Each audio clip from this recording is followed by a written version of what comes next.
mga mama, welcome back to my channel. So today's video, ayan, birthday kasi ni Balong. Pero bago natin i-celebrate yung birthday ni Balong is, si Balong kasi wala sa bahay. Actually, hindi ko alam kung nasa bahay ba siya or nasa atik. Kasi minsan si Balong bilang nawawala. Pero ngayon is meron akong dumating na parcel. Ito is nabili ko sa Ukay-Ukay, live selling. So, support natin yung mga Ukay-Ukay na yan. Actually, alam mo, mas fan ako ng mga Ukay-Ukay kaysa sa mga brand nyo. Kasi sa Ukay-Ukay, parang kami kita mga damit na magaganda. Tapos, pag binenta nila, grabe, bagsakan. Kaya, mas na-appreciate ko. Ang gawin mo na lang talaga kapag bumili ka Ukay-Ukay is, labhan mo talaga bago mo suotin. Kasi, syempre, hindi naman ikaw yung unang gagamit niyan. Pero ayun, anday ko na pamili. And nagkaroon kasi ako ng previous dito. Sana andito yung previous. Less than 100 pesos lang. Nabili ko ito lahat ng 368. Wait, tingnan ko sa resibo. Ayan, 358 ko lang pala siyang nabili. And ito pa lang ang pinamili ko is puro pantulog. Kasi gusto ko talaga, lately, mas gusto ko talaga yung mga pantulog na suotin. Para pagising tayo ng umaga, diba? Fresh tayo. Kaya in case kapag nagkasunog, lalabas tayo ng maganda suot natin. Nakita ko lang yun sa comment ni sino yun? Si Chris Aquino. Meron tayong short. So, ayan. Ang ganda ng top. Padded pala siya. Ayan, padded. So, maganda siya bagay sa akin. Tapos, kasama siya short. Ayan, color blue siya. And then, next natin is ito. Maganda siya. Kasi, pasabog. Ayan, long pajama. Tapos, feel ko naman kasya sa akin. Kasi gusto ko naman kasi din yung pantulog na malaki. Yung sa katawang malaki. Para at least pag natulog ka, komportable ka. Kaysa naman yung pantulog mo ang sikip. So, di ka makakilos ng maayos. Saka, ang maganda is silk. 100 pesos lang to ha. Tapos, may kasama pa siyang top. Wala tong sira. Lahat, good as new. Ayan. Yun yung niya. Niya. And kompleto yung botones. So, yung maganda sa kanya, kompleto yung botones. Walang sira. Wala kang makikita kung ano-ano. Pero, okay to. Hindi natin alam kung sino sumuot nito. Pero, ganun pa man. Laban lang natin yan. And then, ito nagustuhan ko dito, yung top lang. Kasi ang ganda ng top. Ito yung top niya. Ayan. Long sleeve siya. Tapos, ayan. Parang pang China ka. Ito yung design niya. Ayan, pag napagilid, ganyan siya. And then, ang ganda rin naman yung pants. Kasi, kahit saan mababagay mo. Pero malaki sa akin, alam ko eh. Kasi ito na yung size, ito na yung niya. Yung kaya niyang sa hips mo. And yung ganito kalaking hips ko. So, bala ko, ibigay natin sa mga bayot kung sino malapad. Or baka kay Barbie. Pero binili ko na talaga dito is ito talaga. Kasama niya na talaga to. 100 pesos lang to. And the next natin is itong pantulog. Grabe, pan sexy talaga to. Parang mapapauwaw talaga sa'yo si Mr. Neto. Ayun yung harap niya. Then yung likod niya naman pa ganito. Pasabog, sino ka dyan. Ayan, ganyan siya. Tapos may kasama rin siyang short, syempre. Ayan, short. Pasabog. O, diba? Maganda ito pang pag-aura ka sa labas. Baka pantulog ka na. Diba? Hindi mo na kailangan magpalit pa. Ayan. Ayun lang nakapamili ko. Pero, super happy naman ako sa mga nabili ko sa TikTok shop. And kanina kasi pagkagising ko, nag-crave agad ako. Ang nahanap ng utak ko is pancet. So, ginawa ko, naglakad ako ng malayo. Parang ilang step yun. Siguro mga step na sa 500 step yun para lang makabili ng pancet. And tinake out ko. Pero hindi pa ako makain ngayon. Ang oras na is 10:10. So, di pa ako makain. Ito, bumili ako. Tinake out ko na siya kasi ayaw kong kumain doon. Nahihiya ako. Nakaya kasi minsan pa ikaw lang mag-isa. Nababother ako minsan. Pero minsan, trip ko rin naman kumain mag-isa. Kasi parang kinakubart mo yung sarili mo. Pero may mga times din talaga na parang hindi mo trip kumain mag-isa. Gusto mong may kasama. For only 90 pesos, bumili tayo ng pancet. Ito yung kinikrib ko ngayon. Grabe. Hindi ako bilig sa pancet kasi parang inisip ko, hindi ko siya trip, parang mas prepared ko yung may spaghetti, ganun. Kasi syempre, pag may pancit, meron yung spaghetti. Pero ngayon, ang crave ko talaga pancit. Tsaka gusto kong pancit is canton. Ayoko ng bihon. Yan, kain tayo. Masarap. Napit natin yung pagkain natin para fresh tayo. Si Balong is, ewan kong nasaan, nasa ate. Chat ko siya kanina, dapat sakain kami sa labas. Kaso, hindi nagre-reply sa chat ko. Hindi ko lang kung nasaan si Bakla. Pero mamaya, pag nakita kami ni Balong sa bahay. Birthday kasi ni Balong, so hindi pa namin nasa-celebrate. And hindi ko pa nababati si Balong happy birthday. Kasi kagabi, pumunta dito mga bayot. Galing silang Baguio. Pagka uwi nila, dumaan sila dito, tapos surprisein si Balong. Si Balong wala.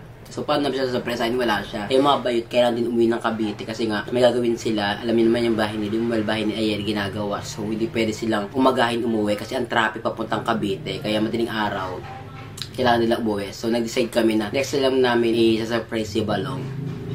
Kapag, andyan si Balong. Si Balong kasi gabi nag-celebrate ng birthday niya kasama yung kaibigan niya. Actually, sinelebrate ng kaibigan niya yung birthday niya. Yung kaibigan niya mismo yung nag-invite sa kanya. So, sino ba naman si Balong para tumanggi, diba? So, ang sarap na pancit in all fairness. 90 pesos lang to and ganito na siya kadami. Tsaka maganda dito on the spot niluto. Hindi siya yung kaya yung umaga pa niluto tapos gabi binibenta pa rin. Ang pangat na naglasa na. So, balikan ko na lang kay mamaya kapag ano mangyayari sa birthday ni Balong. Pero ngayon kakain na muna ako and mananood ako ng movie kasi 10:14 pa lang naman. Kuya, ano sa amin? Spicy, chicken. Hello, wala nang ano to? Sige, isang burger. Tapos ay mag-raise ka na lang. Isang burger. Tapos isang... Magkano ito pag burger? 99. 99? Pak, pasap. Sa'yo. Ay, ano na, may ano yan, may sandwich. Kasi may mga burger, or M&M burger, pero wala. Ano? Ito. Ayan, spicy ko rin din. Ito na lang kasi mas dax. Ito ko. Ayun sa'yo. Hindi siya scam. Siya scam kasi actual na siya. Isa mo na ito? Amin, Pizza Supreme. Ay, pizza supreme. Pwede. Kaya ito yung kinalaman ng triangle sa bilog. Sa Bakala ito mong Miss Empanada. Ito, square, ano ito? Trip. Yan. Buka na rin tubig. Tsaka ng buko naman dito. Hindi mo nakatakas yung bar. Tsaka meron akong sigyaw at dalawa dito pa sa dibdib. Nag-away na lang kami nila. Diba kami sisi? Ikaw. CCTV. Dahil. O kasama natin si Balong kasi tulog siya kanina. Naya ko siya. Tulog pala. Wala ko na saan. Wala ko umalis. Sumara ako kanina. Nagawa ba? Ayun, wala ka nagising ko pala ako dahil dyan sa parcel ko. Parcel siya kanina. Dumating parcel ko kanina. Ay, di na nagdadawad. Hindi niya nagdadaw. Diba po? Dine-in kami. So, ginawa ko sa 500. Bumili pala ako ng isang ng aldak ko. Tamasan na ba yung tostan? Sige. Ay, additional yon? Ha? Sige. Mas mura yung kanin nila. Kasalanan pa natin kung bakit wala. Tapos magdadagdag pa tayo dahil mang tumas na ito. Hello, kasi bakla. Kasi mura pa extra price sila for best. 20. So, ayan palang square is ano siya, Alak King Kariman. So, tingnan natin yung lasa niya, kung papasa ba siya. Kasi 39 pesos siya. Siyang pasabo. Parang na rin 40 pesos. Ayan. Good Hi, love. Get mo na ba lang? Sa katubong araw. Okay na. So, yung mga upuan nila is nakaganyan. So, ikaw pa magbababa. Sabi mo, baba. Hindi, ano yan? So, maganda rin kumain dito pag madaling araw kasi wala kang kaagaw. Kasi pag maaraw, ano to eh, ginagawa tambayan kasi nga, the aircon, ayan, the aircon tayo. Tapos, mainit sa labas. So, perfect talaga pag ganyan. Nakatambay ka dito. So, kakain lang kami ni Balong. Ito lang sa akin kasi nag-crave talaga ako. Kumain kasi ako kanina, wala ka baka ba? So, taste natin yung Kariman kung masarap. Baka scam si Kariman eh. Wait, isa. Sa texture mo na tayo. Wala natin. Pass. Huwag mo. Parang walang kabuhay-buhay. Walang kabuhay-buhay, oh. Yan yun. Wala siyang kabuhay-buhay. Babasok naman. Masarap naman siya. Lumaba naman siya. In fairness, yung balat nila. Malambot. Yun nga. Hindi pa ako nakakain ng ano dito, manok. Ay, nakakain na, pero di ka lang matandaan.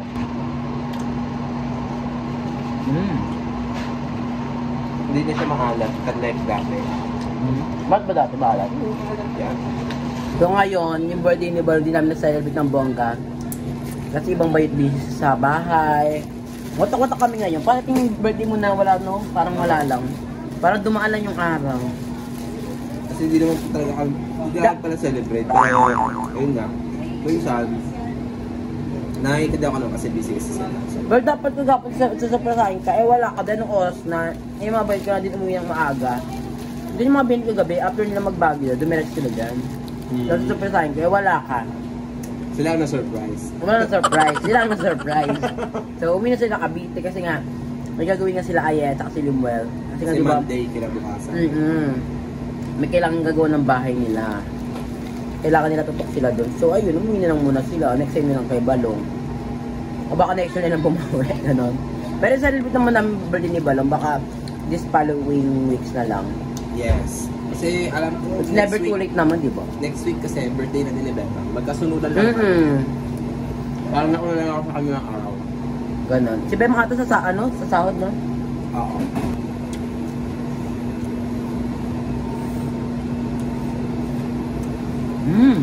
Ayan, bite tayo. Kain. Lahat kain lang. So, how's your birthday naman? Well, Happy ka ba sa naging excited na birthday mo? Or ako happy ako pag sa ano. Like, natin nagkanda kasi, kailangan nagkanda. Ano yung another year of survival. Like, naka-survive ko sa buong year ng buhay mo. And, thanks God, yun na lang din. Thanks God kasi another taon ng pagiging, pagsasurvive. Survive. Kasi unti-unti na feel ko na parang hindi na hinahanap ng katawan ko yung celebration pag may birthday, handaan, gano'n. Parang gusto ko lang lagi peace of mind. yan lagi na hanap. Habang tumatanda ako. Habang tumatanda. Pero ako din, hindi ko alam kung gagawin sa birthday ko. Actually, hindi ko siya pinagalan kasi parang wala lang mga fever na. Tapos malaga na sa mga survive araw-araw. Mas babay buhay, gano'n, healthy. Kaya siguro gano'n na lang din yung birthday. Pero lang kinakain lang yun, baka mamaya meron din yung sipin. So, pag may birthday, nag-celebrate pa rin tayo. Ba't hindi na nag-ano yung allergy? Bakla, may isa na lang ako mag-chicken, hindi mo ito mag-ano. Pag madami ang Andy chicken, yun talaga. Doon nag-trip. Sakit yung sobrang kapit. Yung mga pigilan pa. Tama. Buti nga ang wala akong ganito sa balat. Wala ang malala tawag nito. Ano ba yung pagkain pinakahanap natin? Na magayong mata.